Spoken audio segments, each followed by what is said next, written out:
Hello दोस्तों, हमारे YouTube channel पर आपका बहुत बहुत स्वागत है। इस वीडियो के माध्यम से आपको सिखाने वाले हैं कि जो आपने हरियाणा डोमिसाइल सर्टिफिकेट बनवाना होता है, रेजिडेंशियल सर्टिफिकेट आपने जो बनवाना होता है, उसमें जो प्री वेरीफाइड रिपोर्ट जो तैयार की जाती है, जो कि आपके सरपंच द्वारा, नंबरदार द्वारा, या फिर आपके जो MC हैं, जो भी आपके शहरी क्षेत्र में आते हैं, और उसके बाद पटवारी या तहसीलदार के द्वारा जो वेरीफाइड करवाई जाती है, यानी कि उस पर सिग्नेचर जो करवाए जाते हैं, वह रिपोर्ट आपने किस प्रकार से तैयार करनी होती है, उसका जो संपूर्ण जानकारी है जो इस वीडियो के माध्यम से आपको है जो प्रोवाइड करवाने की कोशिश की जाएगी। जैसा कि आप अपनी स्क्रीन पर दिखाई देने वाला है कि यहाँ पर लिखा हुआ आपको दिखाई देने वाला है, रिहायशी प्रमाण पत्र जारी करने वाले प्रार्थना पत्र आपका इस प्रकार से रहने वाला है। यहाँ पर सेवा में लिखा मिलेगा, यहाँ पर श्रीमान तहसीलदार जी। तो यहाँ पर आपने क्या करना, अपनी तहसील का नाम है जो आपने यहाँ पर अपना है जो लिख देना है। जो भी आपकी तहसील आपकी रहने वाली है, उसी तहसील का नाम आपने यहाँ पर क्या है लिख देना है। सिर्फ यहाँ पर अपना तहसील का नाम आपने लिख करके छोड़ देना है। इसके बाद आपको यहाँ पर विषय में क्लियरली आपको दिखाई देना है रिहायशी प्रमाण पत्र जो जारी करने बारे। इसके बाद थोड़ा सा स्क्रॉल करके नीचे आओगे तो आपने आगे क्या भरना है, यहाँ पर श्रीमान जी रहने देना है। प्रार्थी निम्नलिखित प्रार्थना करता हूं, करती हूं, जो भी है आपने यहाँ पर क्या लिखना है, मैं, जो भी आपका नाम रहने वाला है, जो भी ABCD आपका जो आपका नाम रहने वाला है, जिसके भी नाम से आप यहाँ पर बनाने वाले हो, उसका है जो नाम पता आपने यहाँ पर लिख देना है। या ABCD जो भी है, पुत्र या पुत्री, या फिर अगर वाइफ है तो आपने यहाँ पर लिख देना है इस प्रकार से, क्या लिख देना है, यहाँ पर लिख देना W/O लिख देना है, यानी कि वाइफ ऑफ लिख देना है। और उसके बाद आपने अपना है जो हस्बैंड, पिता का नाम आपने यहाँ पर लिख देना। उसके बाद अपने निवास स्थान, अपना गांव शहर का नाम लिख देना है। उसके बाद अपनी है जो तहसील लिख देना है, जिला लिख देना है। और यहाँ पर हरियाणा का स्थायी निवासी हूँ, अगर महिला है तो आपने की स्थायी निवासी हूँ, इस प्रकार से आपने उसको कर देना है। इसके बाद है कि मेरा राशन कार्ड संख्या, आपने यहाँ पर अपनी है जो राशन कार्ड संख्या है जो यहाँ पर आपने अपनी है जो लिख देनी है। यहाँ पर अपनी राशन कार्ड की संख्या आप यहाँ पर लिख दोगे, जो कि आपको कॉलम क्लियरली आपको दिखाई देने वाला बिल्कुल हिंदी में है। यहाँ पर अपना है जो राशन कार्ड की संख्या आपने यहाँ पर लिख देनी है। इसके बाद आपने है जो पॉइंट नंबर 2 और जो 1 और 2 में आपने कुछ भी नहीं करना होता है। पॉइंट नंबर आपको चल के आगे चलते हैं कि जो कि पॉइंट नंबर आपका 3 रहने वाला है, यहाँ पर आपको दिखाई देने वाला है, यह है कि मैं प्रार्थी, यानी कि आपको जिसका भी रिहायशी प्रमाण पत्र बनाने जा रहे हो उसका नाम, या कोई आप कितने साल से रह रहे हो वो आपने साल लिख देना, या फिर जन्म से रह रहे हो तो आपने यहाँ पर भी जन्म से ही लिख देना है। अगर आप किसी विवाहित महिला का बना रहे हो तो कितने दिन शादी को हो चुके हैं, वो जितने दिन भी शादी को हो चुके हैं वो शादी के दिन आपने यहाँ पर साल आपने यहाँ पर लिख देने हैं। इसको लिख सकते हो। यह तो पॉइंट नंबर A होगा। या यहाँ पर लिखा हुआ या तो आप पॉइंट नंबर A फिल कर सकते हो, पॉइंट नंबर B फिल कर सकते हो, या पर पॉइंट नंबर C, यानी कि 3 पॉइंट आपको क्लियरली दिखाई देने वाले हैं जो कि आपका यहाँ पर रहने वाला है पॉइंट नंबर 3। पॉइंट नंबर 3 का A, B और C, और इनमें तीनों में बीच में क्या दिया हुआ है, या का मतलब है कि इनमें से आपने कोई ना कोई एक पॉइंट है जो फिल करना होगा। तो आप यहाँ पर क्या सकते हो, कर सकते हो, अपनी जन्मतिथि लिख सकते हो, अपना गांव का नाम लिख सकते हो, शहर का नाम लिख सकते हो, जिला का नाम से लिख सकते हो, या फिर इसके अलावा आपका जो मकान नंबर लिख सकते हो, आपका शहर का, गांव का नाम लिख सकते हो, जिला लिख सकते हो, या फिर 15 वर्षों से रह रहा हूँ, ये ऑटोमेटिकली आपका अंडरस्टूड आपका हो जाएगा। यानी कि पॉइंट नंबर 3 के ABC में से आपने कोई ना कोई 3 पॉइंट भरने कंपलसरी, एक पॉइंट आपने तीनों में से भरना आपने कंपलसरी होगा।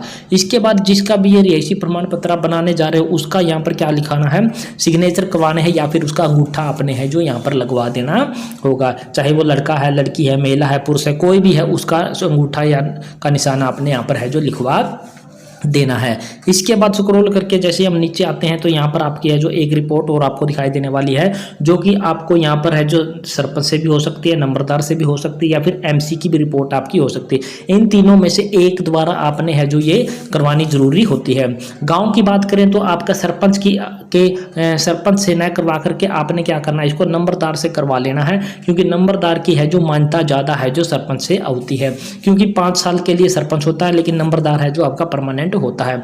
तो यहाँ पर आपने क्या करना, तो जिसका भी सर्टिफिकेट आप बनाने जा रहे हो उसका नाम, अगर पुत्र है तो ऐसे ही रहने देना, पुत्री है तो इस प्रकार से लिख देना, अगर वो वाइफ है तो आपने यहाँ पर भी क्या कर देना, W/O लिख देना, यानी कि वाइफ ऑफ आपने लिख देना है। इसके बाद उसके पिता का या हस्बैंड का नाम, जो भी है उसके गांव का नाम। उसके बाद यहाँ पर आपने कुछ नहीं करना है, सिर्फ यहाँ पर अपनी जाति का नाम लिख देना। आप जाट जाति से हो, वाल्मीकि जाति से हो, चमार जाति से, जो भी आपका रहने वाले है वो आपने लिख देनी है। और उसके बाद आपने यहाँ पर है जो नंबरदार या एमसी के सिग्नेचर आपने करवा लेने। सरपंच की आपने कम कोशिश करनी है, वो आपने पता कर लेना कि आपके जो सरपंच के ज़्यादा मायने रखते हैं या नंबरदार के। लेकिन हमारी एरिया में है जो नंबरदार के साइन है जो ज़्यादा मायने रखने वाले होते हैं। और यहाँ पर है जो डेट यहाँ पर उसी दिन की आ जाएगी जिस दिन ये सरपंच अपना जो यहाँ पर रिपोर्ट कर रहा है, सिग्नेचर वगैरह है जो दे रहा है। इसके बाद फिर अगला आ जाता है आपका पेज नंबर 2, जो कि आपका रहने वाला है पटवारी की रिपोर्ट का। यहाँ पर आपको क्लियरली दिखाई देने वाला होगा पटवारी एमसी द्वारा रिहायशी प्रमाण पत्र जारी करने वाले रिपोर्ट। यानी कि ग्रामीण क्षेत्र में ज़्यादातर क्या चलते हैं आपके, ये पटवारी द्वारा की जाती है, एमसी द्वारा जो शहरी क्षेत्रों में है जो आपकी की जाती है। यहाँ पर भी वही रहने वाला प्रार्थी कौन है, वो आपका है जो लड़का हो सकता है, लड़की हो सकती है, कोई महिला हो सकती है, कोई पुरुष हो सकता है, कोई भी हो सकता है प्रार्थी जिसका भी आप ये रिहायशी प्रमाण पत्र बना रहे हो। उसके बाद अगले कॉलम में अगर पुत्र है तो पुत्र पर, पुत्री है तो पुत्री पर, अगर वाइफ है तो आपने क्या करना, डब्ल्यू ऑफ करके वाइफ ऑफ कर देना। उसके बाद अपना जो फादर का, मदर का, फादर का या फिर हस्बैंड का नाम यहाँ पर लिख देना, विलेज नाम लिख देना, तहसील लिख देना, यहाँ पर जिला, और आपका यहाँ पर हरियाणा का स्थायी निवासी है या फिर की स्थायी निवासी है, ये आपने इस प्रकार से कर देना है। इसके बाद स्क्रॉल करके आपने नीचे आना है। अगर आपके पास ज़मीन है, ज़मीन कौन सी, यहाँ प्रार्थी का अपना मकान है यहाँ तक तो ठीक है, अथवा नहीं है यदि तो कितनी ज़मीन है, जो ही आप इसको खाली छोड़ सकते हैं, इसमें कोई ज़रूरी नहीं है। इसके बाद अपना राशन कार्ड संख्या आपने यहाँ पर लिख देनी है। उसके बाद अगर आपके पास वोट कार्ड बना हुआ है तो वोट कार्ड संख्या लिख देनी है। अगर वोट कार्ड संख्या नहीं बना हुआ तो यहाँ पर आपने क्या लिख देना है, आधार बना देना, इसको ऐसे आधार कर देना है, वोट को इसको काट देना, इसको काट देना, और यहाँ पर है जो इसको काट करके आधार लिख देना, और आधार कार्ड की संख्या आपने यहाँ पर लिख देनी है। बाद फिर आगे मोस्टली ये काम तो पटवारी का ही होता है, पटवारी अपने आप फिल कर देता है, लेकिन अगर आप फिल करके ले जाते हो तो भी उसमें कोई हर जाने वाली बात नहीं होती है। तो यदि यह है कि मैं प्रार्थी को अगर जन्म से उसी स्थान पर रह रहा है तो आपने जन्म तिथि यहाँ पर लिख देनी है, जन्म से लिख देना है। और ये अगर कोई महिला है और शादी के बाद आई हुई है उस स्थान पे, यानी कि अपने पति के मायके वाले स्थान पर आई हो, तो जितने वर्षों उसकी शादी हुई है वो शादी के दिन साल आपने यहाँ पर लिख देना है। उसके बाद उसका जन्म तिथि जो भी है उसके आधार कार्ड पर जो भी उसकी वेरीफाई करके, फैमिली ID में जो भी वेरीफाई करके वो आपने यहाँ पर लिख देनी है, जन्म तिथि। उसके बाद अपना शहर जिला का नाम, और इसके बाद यहाँ पर भी वही मकान नंबर, ये इनमें से कोई भी कॉलम आप फिल कर सकते हो, चाहो तो तीनों को भी यहाँ पर फिल कर सकते हो, या फिर खाली छोड़ के आप डायरेक्टली नंबरदार सर उसके पटवारी के पास या एमसी के पास चले जाना, अपने आप हो वो पटवारी या एमसी आपकी है जो फिल कर देगा। इसके बाद आप उसको क्या करेंगे, स्क्रॉल करके आएंगे तो यहाँ पर आपको रिपोर्ट दिखाई देने वाली होगी। यहाँ पर हस्ताक्षर किसके हैं, पटवारी या फिर एमसी के। बहुत सारी तहसीलों में क्या है कि सिर्फ और सिर्फ यहाँ पर पटवारी के ही सिग्नेचर से क्या है काम चल जाता है, एमसी के सिग्नेचर से ही काम चलता है। लेकिन बहुत सारी तहसीलें ऐसी है जिनमें क्या है अभी भी है जो सेक्रेटरी या ईओ या फिर तहसीलदार के सिग्नेचर हैं जो इसमें करवाने होते हैं। तो आपने पता कर लेना कि आपकी तहसीलदार का क्या, अपनी तहसील का क्या फॉर्मेट चल रहा है, कि वो दोनों सिग्नेचर कंपलसरी मांग रहे हैं या फिर सिर्फ और सिर्फ पटवारी के ही सिग्नेचर से वो है जो आपका है जो सर्टिफिकेट बना के दे रहे हैं, ये आपने है जो पता कर लेना है। CSC वाले से एक बार सिंपल थोड़ा सा पूछ लेना कि किस किस के आपने है जो साइन करवाने हैं। तो अगर CSC वाला बोलता है कि सिर्फ आप पटवारी के सिग्नेचर करवा के मेरे पास ले आओ, तो आपने सिर्फ पटवारी के साइन करवा के इस रिपोर्ट को अपलोड कर देना। अगर वो बोलता है कि तहसीलदार के भी करवाने हैं तो आपने तहसीलदार के भी करवाने हैं, और उसी प्रकार से आपने इसका ऑनलाइन एप्लीकेशन है जो अप्लाई कर देना। ऑनलाइन अप्लाई करने के लिए हमने पहले से ही क्या कर वीडियो है जो ऑलरेडी आपको है जो प्रोवाइड करवा रखी है। ये तो था आपका जो मेन पॉइंट है, जो मेन जो एप्लीकेशन फॉर्म है जो कि ऑफिशियल वेबसाइट पर भी आपको यही देखने को मिलता है। इसके साथ क्या लगाना होता है कि अंडरटेकिंग लगानी होती है, और बहुत सारी तहसीलों में वो अंडरटेकिंग लगानी होती है। एक चीज़ और मैं बतानी आपको भूल गया, यहाँ पर आपने क्या कर देना, एक टिकट लगा देनी है जो कि आपकी रसीदी टिकट के नाम से जानी है जो जाती है। जैसे कि अभी मैं आपको यहाँ पर लिख के दिखा देता हूँ, क्या लिखते हैं उसको, रसीदी। इस प्रकार से आपने लिख देना रसीदी टिकट के नाम से उसको है जो बोला जाता है। वो आपने रसीदी टिकट यहाँ पर लगा देनी है, इस स्थान पर आपने उसको रसीदी टिकट को लगा देना। 10 रुपये की या 5 रुपये की रसीदी टिकट आपने यहाँ पर लगा देनी है। कई बार की बहुत सारी तहसीलें क्या है उस रसीदी टिकट के न होने पर भी ऑब्जेक्शन है जो लगा देती है। इसके साथ अंडरटेकिंग भी होती है जो कि लगानी होती है, वो अंडरटेकिंग भी अभी हम आपको यहाँ पर दिखा देते हैं। जैसा कि आप अपनी स्क्रीन पर देख पा रहे हो, यहाँ पर है जो कि अंडरटेकिंग या डिक्लेरेशन फॉर्म है जो इस प्रकार का रहने वाला है। यहाँ पर प्रार्थी का नाम, पुत्र पुत्रिया जो भी वाइफ है उसके यहाँ पर टिक मार्क लग जाएगा। उसके बाद यहाँ पर है जो हस्बैंड या फादर का नाम लिख जाएगा, यहाँ पर है जो विलेज का नाम आपका लिख दिया जाएगा। इसके बाद आगे है यहाँ पर है जो मैंने पूरे सेकंड नंबर पॉइंट में